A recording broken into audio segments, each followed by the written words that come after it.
Hello, and welcome to another great edition of Money Truth Moments with our very own Money Truth Moment expert, Judy Copenbarger. How are you? Fantastic. Ready to go. Happy Tuesday. How are you? I'm doing fantastic. It's a beautiful day, nice, sunny. It's going to be nice and warm. So get out there, move your bones, get all heated up, and get all ready to go, right? For a Tuesday, for sure. Perfect. Get some vitamin D. That's right. That's right. Folks, thank you for joining us this morning. We are here every morning at every Tuesday morning at 8 a.m. And if you're not following Judy, please do so at judycopenbarger.today. Make sure that you tune in also and look at some of the previous episodes. We've been talking about a lot of great content. And today, there's a lot of what I call spring breakers, right? Everybody's either coming back from spring break, some are leaving for spring break, and it's a great time to really talk about family finance and how to save for family vacations, right? So today, folks, we are focusing on vacation without the guilt and smart savings that can lead you to some great destinations. So what do you say we get started, Judy? Let's do it. All right. So first question right out of the gate is why do so many families go into debt just to take even a simple vacation? Oh, well, because they didn't plan. They didn't plan. Maybe it was a surprise vacation, but usually, if you're taking time off work, you have it planned, something's going to happen, whether it's a special occasion, a family wedding or birthday or something like that, or if it's just like, hey, let's just go. It's our week a year or 2 week a year trip. But if you don't plan for it, if you don't remember to be resourceful, for the financing of it, sometimes it can be kind of a downer when you get back and there's stuff on the credit cards, right? So you want to plan for the unexpected, but if it's expected, plan ahead. Why not? So talking about that, I'm sure that there are some benefits of planning ahead and saving for travel, right? Yeah, you're going to spend less. You're going to have a plan for like the kind of things you want to do. Well, if you plan ahead, let's say you plan a year ahead and you know it's going to be a $3,000 or $20,000 vacation, you can kind of allocate money and other resources, by the way, throughout the year. You can look for things that are free, look for things that are less cost than other things. And then you can do all those special things and still have enough money, to have some great experiences. And I think for most people, vacation is about the experiences. It's about things you do that are not ordinary, seeing things that you don't see every day, getting a break, change of scenery, but also it's experiences. It's those family memories that you're creating that you're going to remember forever. Remember that road trip when we went out to the desert? Remember when we went to Disneyland for the first time? Remember when we went to the mountains and it snowed on us? All those things you remember as kids.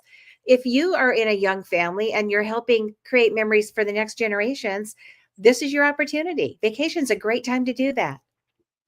So let's talk about kids, right? How can vacations become teachable money moments, especially for the kids? Yeah. Well, they can learn how to plan from you if you model that right. They can learn how to earn the money, spend the money. So I think a great idea if you're thinking about a vacation and you've got littles, maybe grade school, junior high, even or older, have them help earn the money for the trip.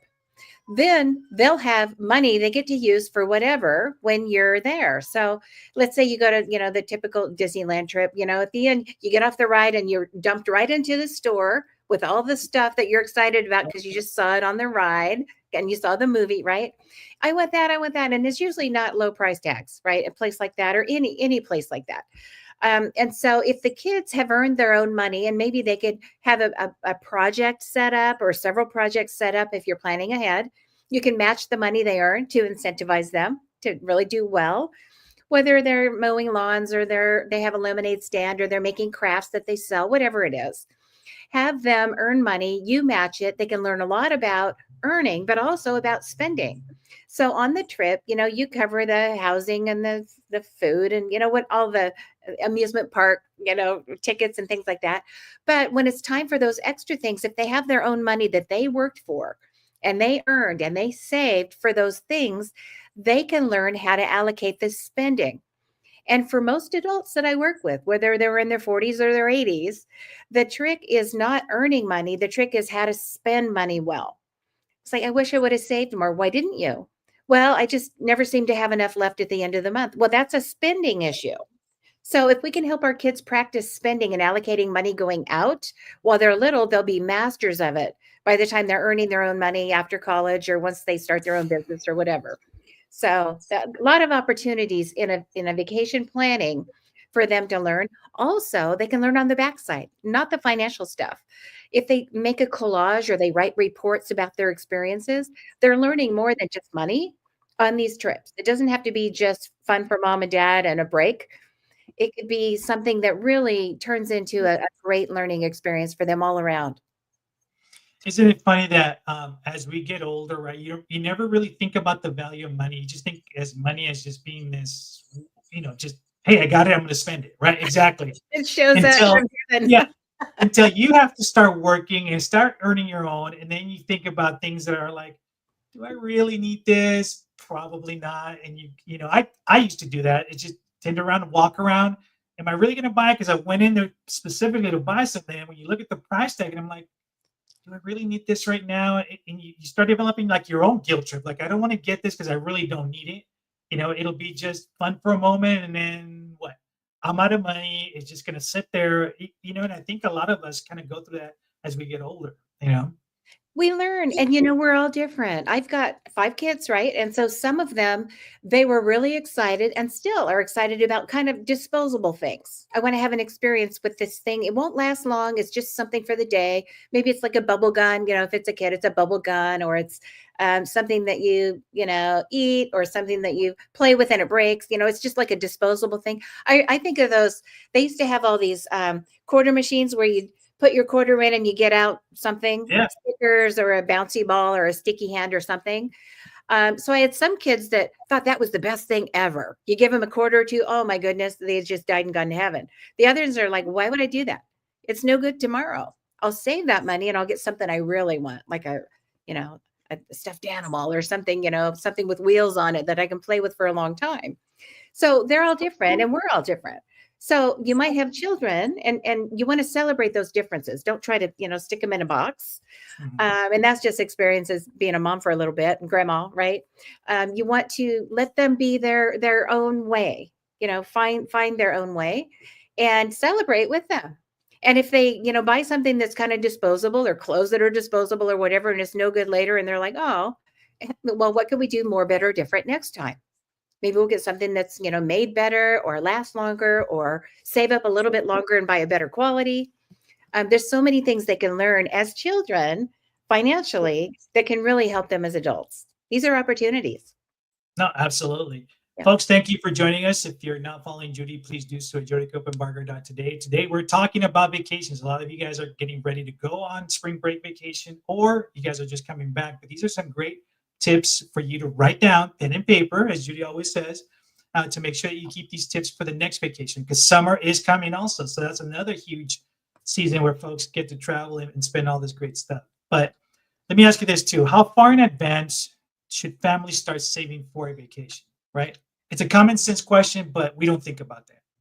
Well, a year is ideal, but it might be like, oh, shoot, here we are in April and we have a trip coming up in July, so ideally, if you think every year, pretty much, maybe it's not on the calendar yet, but I do like people that calendar ahead. I think that really helps them. I think most people could plan on spending money as an average. And I know you're not statistics, but in the summer, there's going to be a trip. And then maybe around the holidays, there's going to be a trip. Or people coming to you where you're going to be decorating and spending more money, holiday stuff, right? So I would say if you plan on 2 vacations or 2 special spending periods of time a year, that's probably a good start.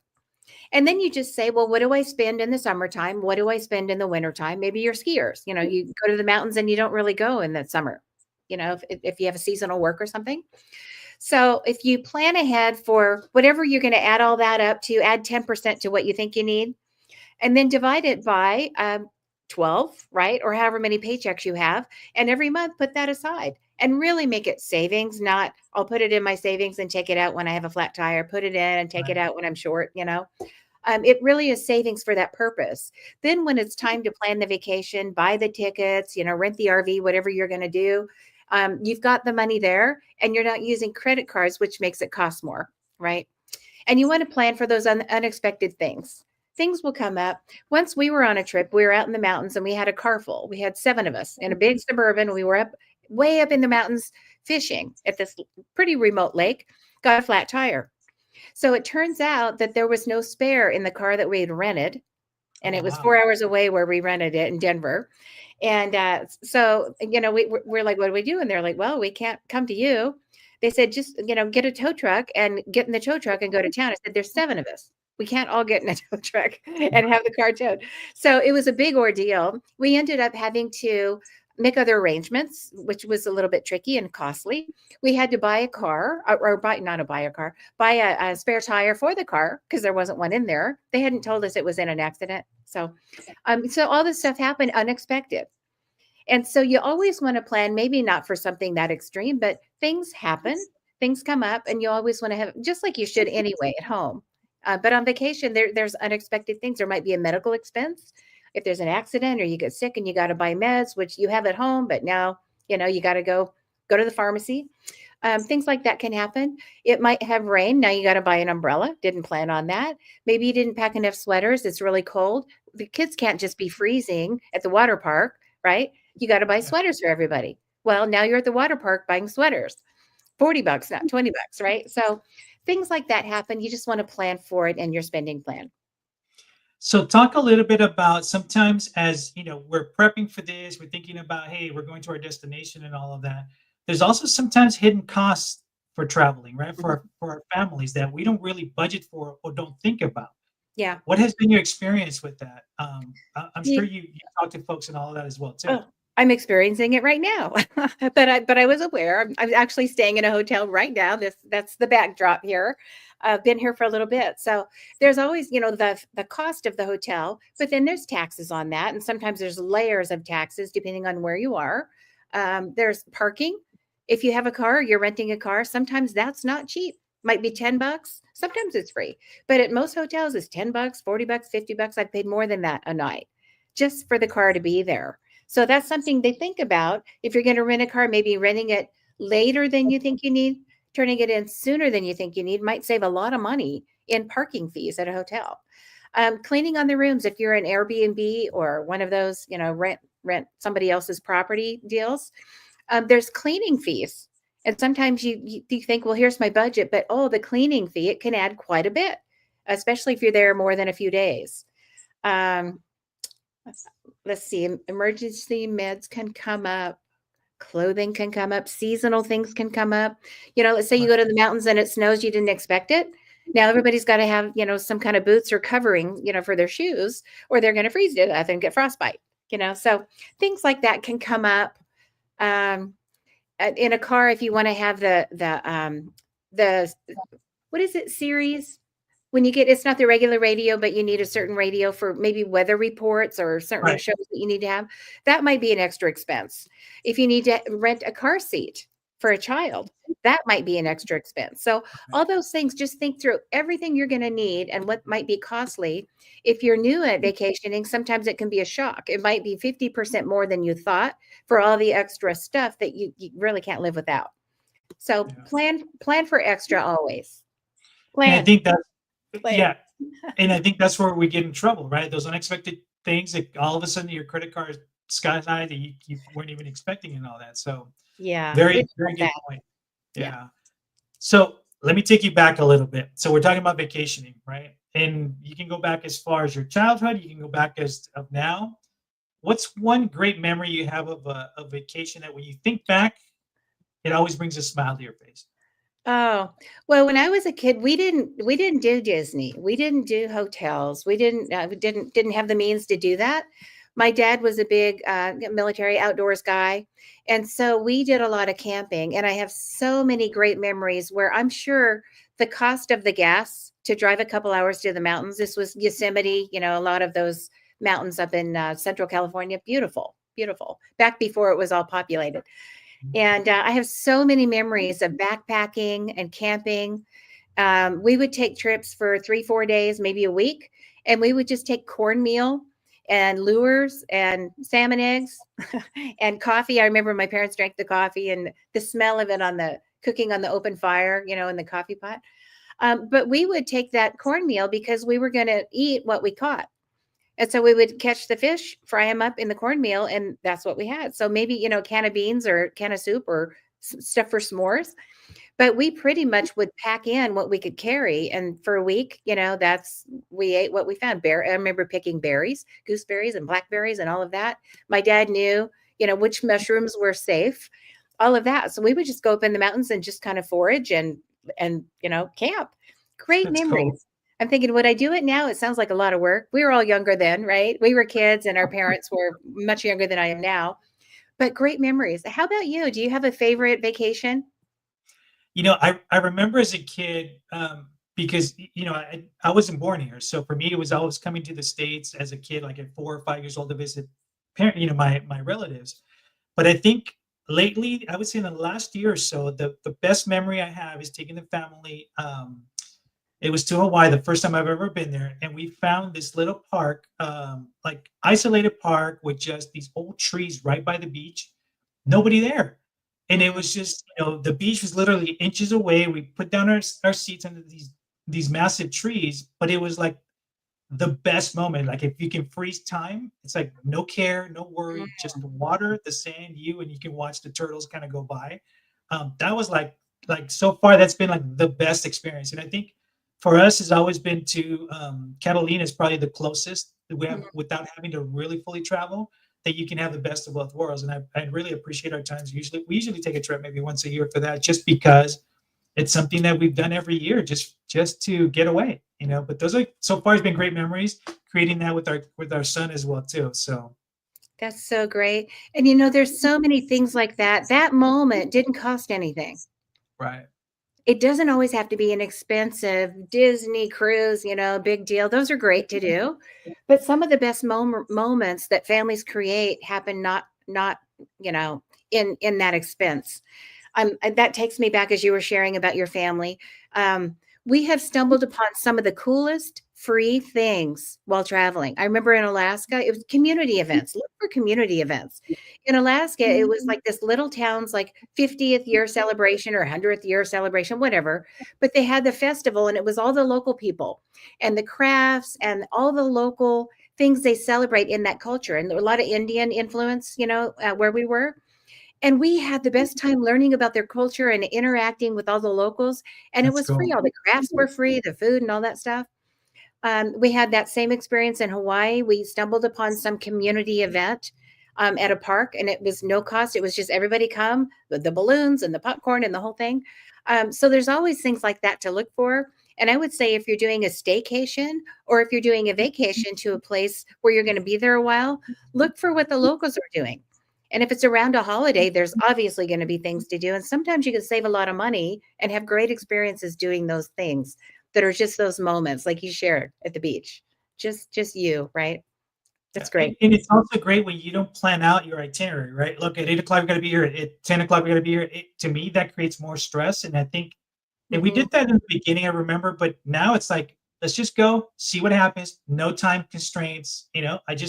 You just want to relax, kind of like you said, find these little festivals of different little things that are unexpected and just fun, right? Yeah. And it's just like if you're going to take a cruise, and this is probably motherly advice, from experience. If you're going to take a cruise, even if it's just, as a couple, a cruise, and you see all these things that you can do, excursions, right? We could do this on Tuesday and this on Wednesday and this Mhm. on Thursday and eat there and do that. And then you come home exhausted. You can always go back. Even if you're going to Europe, you're doing the big bucket list trip, you can always go back. You don't have to do everything the first time and then Right. come back and go, I don't even, it's a blur. I don't even know what we did. I got to look at pictures to remember because you weren't in the moment. So I That's think it's true. wise if you're doing a longer trip, have days where you don't have things planned out, like you said, and just kind of go where the locals go. Just take a day to rest, maybe a spa day, or just sit in a chair somewhere day, read a book, and kind of let your body catch up to the experiences you're having, and then you're fresh and ready to go again. That's true.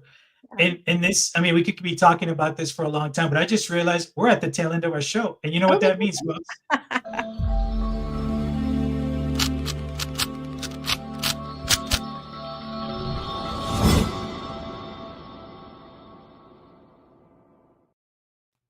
Money Truth Moments Vacation Challenge. What do you got for us today? Here's your challenge. Let's keep it financial. Plan the next vacation. Maybe if you already have one planned for this year, think about the next 3 years. I encourage you to involve everybody in this decision. If you've got kids at home, if you're going to be taking in-laws or other family members and go as a group, get everybody's input to where they'd like to go on a vacation. So it's not always the same thing or where mom and dad want to go. That's easy button for you. Find out from everybody. You might have a child that loves the mountains or a child that loves the beach, and every year you go do something different, right? Desert, whatever it is. So find out, maybe plan 3 ideal vacations. Find a way to spend plan those. If we take it 5 years from now, we're going to do this big thing. The kids will be these ages. We're going to do this great trip. Start planning now and putting the money away now. It could be gift cards that you save. If it's hard to save cash because you're going to blow it on something else that comes up, try gift cards. Think about how you're going to spend the money. Look into credit cards that have either points or cash back, or they're associated with the hotels that you're going to use or the flights that you're going to be purchasing. If you get a Delta card and you're flying on Delta, you'll probably get a bunch of free stuff, maybe a few free flights. I think Disney, a lot of places even have cards like that. So you can get points or credit toward your trip. Look into those. Look into how much money you're going to need between now and then. How many months do you have? Divide it by that many months and save every month that amount of money. That'll get you there without debt, with an extra little cushion, and have your kids help you with those expenses, and they'll appreciate it so much more. That's your challenge. All right, folks, there is the challenge. We will see you guys next week. Tuesdays, remember, 8 a.m. and with the replays on Thursdays at 8 p.m. Until next week, you guys stay safe and take care. Bye-bye.